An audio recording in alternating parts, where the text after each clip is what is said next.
Hello guys, magandang araw po. Welcome to NM Hermoso channel. Ako po si Elmer Hermoso at kasama ko po si Uriel at saka po si Mami Miray. Nandito po tayo ngayon para po mag-unboxing at testing nito pong ating in-order ni Mami Miray sa Shopee na standard electric stove. Double burner po siya. Tingnan po natin kung maganda. Testingin din po natin kung mabilis makaluto at syempre tingnan po natin ang kanyang specification kung malakas siya sa kuryente. Buksan na po natin. Bago ko po tuluyang buksan ito mga kaibigan, baka po bago ka lang dito sa aking channel, please po huwag po natin kalimutan mag-like and subscribe po. Sana po natin, makapal naman yung bubble wrap. Sana lang ay hindi nasira. Yung mga niluluto po namin na gagamitin itong kalan na ito, ay makikita nyo naman po doon po sa channel ni Mami Miray. Kaya pakisama na rin po yung channel ni Mami Miray. Kung napupuyutan po kayo sa babying ito, isama nyo na rin po ang channel niyan, Uriel po. Nakalagay po yung link dyan po sa description natin. Yung link po ng binilhan namin ito ay ilalagay ko rin po dyan sa description para po kung gusto nyo rin pong umorder. Doon po kayo umorder. Napakabilis po ito, 3 days lang po. Tapos nandito na po agad. Meron po kasi akong binili kami dati. Yung mumurahin lang, wala pang 300 pesos na double burner din. Okay naman, ang problema hanggang ngayon, okay pa nga po siya hanggang ngayon eh.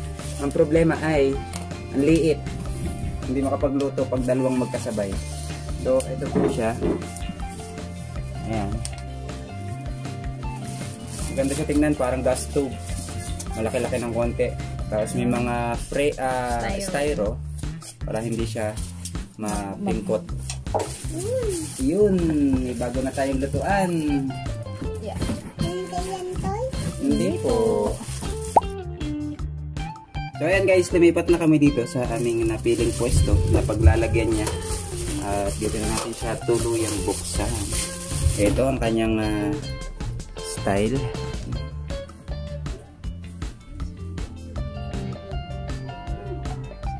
Meron siyang hawakan sa dalawang side. Sa kabila po ay meron din. Ayan. And then dito mga kaibigan, sa kanyang control knob ay meron siyang low, medium, saka high. Power cable. Ito po, standard naman po talaga.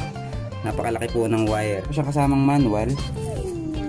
Ayan, at saka po yung kanyang 1-year warranty card. Try na natin. Saksak na natin. So, hindi na kailangan ng...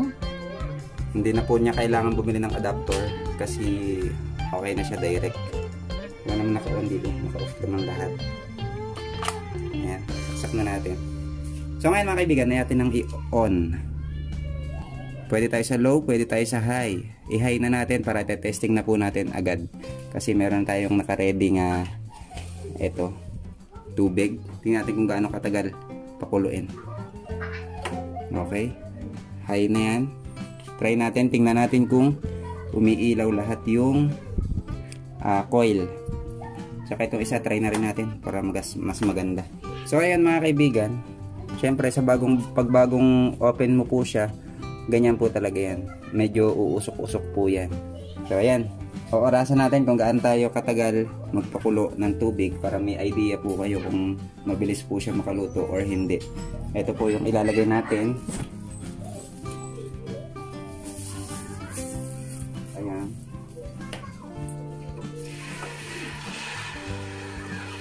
At ang oras po nung inilagay natin ay 1 o'clock. So tingnan natin kung ilang minuto bago siya kumulo. So ayan guys, habang hinihintay natin malapit na siyang kumulo, ayan oh. Ay sasabihin ko lang sa inyo, siya ay makapal. Ayan oh, para siya talagang yung sa gas stove. Ang kapal nung pagkalata niya.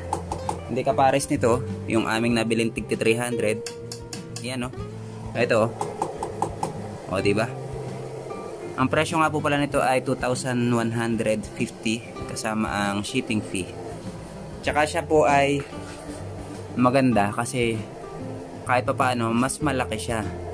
Kumpara dito sa aming nauna, ang liit lang.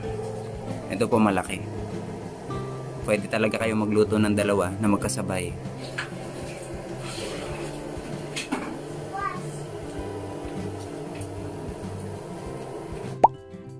So ayan mga kaibigan, pagkalipas ng 13 minutes, o yan, 13 minutes ay ito na po yung tubig natin. Ayan, kumukulo na. At mga 2 minuto pa ay talagang kulong-kulong-kulo na yan. Ito naman po yung tama na kasi po gagamitin lang yung pampaligo. So ayan mga kaibigan, dito itry natin yung pag naka-low lang tayo. Low, tingnan natin kung aling coil yung aling katol. Parang katol, no? Aling katol yung iilaw. Try natin sa low lang. Okay, meron siyang light indicator na nag-on na po tayo. Dito ay tingnan natin kung aling dyan yung iinit pag naka-low tayo. So ayan, kulong-kulo na itong ating isa. Patayin na natin itong isa. So ayan guys, pag naka-low po tayo ay ito po ang umiilaw sa kanya, yung malapad, yung malaki. Yun, pag naka-low. Try natin sa medium kung alin yung maiidagdag dyan. Medium tayo. So ayun mga kaibigan, pag naka-medium siya, kung napapansin nyo, ito siya ang umiinit. Ito yan, yung part na yan. Tsaka ito. Tapos pag inihay natin, try natin kung lahat lahat yung bilog ay magiging kulay red na. High natin.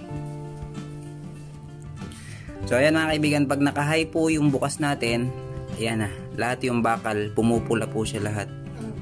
Pagka po nakaganyan na, bilis po magpakulo tayo ng tubig dyan or kung ano man ang ating niluluto. Mga kaibigan, siya po ay 220 to 230 volts.